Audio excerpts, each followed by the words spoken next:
magandang hapon. Ito na po yung pinsala ng baha dito sa Kainta.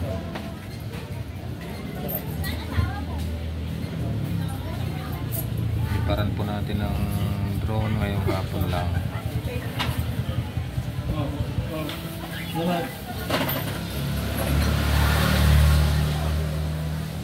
Mas tao po ang mga nasa tabing ilog ng mga kabahayan.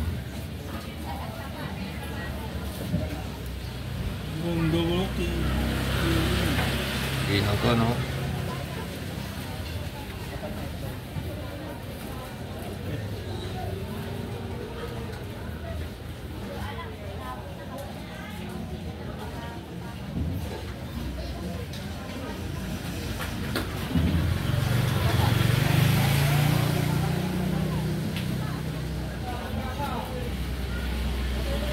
Ito ang baba ng Manggahan River.